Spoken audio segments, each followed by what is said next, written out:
రెండు తెలుగు రాష్ట్రాల్లో గత 4 రోజులుగా వర్షాలు దంచికొడుతున్నవి. ఈ కారణంగా వాగులు, వంకలు, చెరువులు, కుంటలు, నదులు అన్నీ ఉప్పొంగిపోవడం జరుగుతుంది. కావున దయచేసి ఎవరూ చేపల వేటకు వెళ్ళవద్దు. చేపల కోసం వెళ్ళడం వలన వాగులు, వంకలు పొంగిపోవడం వల్ల దానిలో పడి ప్రమాదం ఉంటుంది. కాబట్టి చేపల వేటకు ఎవరు వెళ్ళవద్దు. అలాగే ముఖ్యంగా రైతులు పంట చేల కాడికి వెళ్ళకండి. ఎందుకంటే ఈ గాలికి కరెంటు తీగలు తెగి పడే అవకాశం ఉంటుంది. కావున రైతులకు ప్రమాదం జరిగే అవకాశం ఉంటుంది. వారు చూడక తొక్కడం వలన కరెంట్ షాక్ రావడం జరుగుతుంది. దానివల్ల ప్రమాదం జరుగుతుంది. కావున రైతులు పొలం వద్దకు వెళ్ళకండి.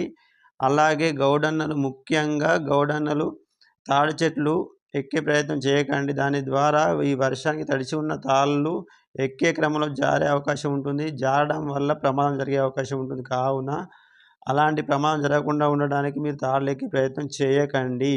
అలాగే ముఖ్యంగా సిటీలో ఉన్నవారు ఈ వరదలకు రోడ్డు పైన నాలాలు ఉప్పొంగిపోవడం జరుగుతుంది. చిన్నపిల్లలు చూడక రోడ్డు మీదకి రావడం వలన నాలాల్లో పడే అవకాశం నాలాల్లో పడే ప్రమాదం ఉంటుంది. కావున చిన్నపిల్లలను జాగ్రత్తగా చూసుకోండి. పెద్దవారు కూడా చూడక నాలాల్లో పడే అవకాశం ఉంటుంది.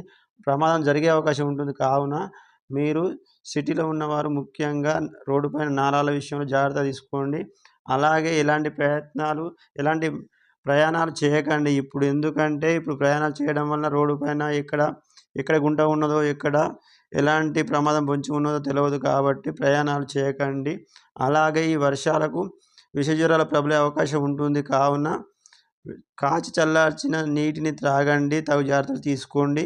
అందరూ ఆరోగ్యంగా ఉండండి, ఆనందంగా ఉండండి. ఇప్పుడు వర్షాల సమయంలో తగిన జాగ్రత్తలు తీసుకోండి. ఎవరు కూడా అవసరం లేనిదే బయటకు రాకండి. ఈ వర్షం బంద్ అయ్యేంత వరకు మీ యొక్క పనులను పోస్ట్‌పోన్ చేసుకోండి. వాయిదా వేసుకోండి. జాగ్రత్తలు తీసుకోండి.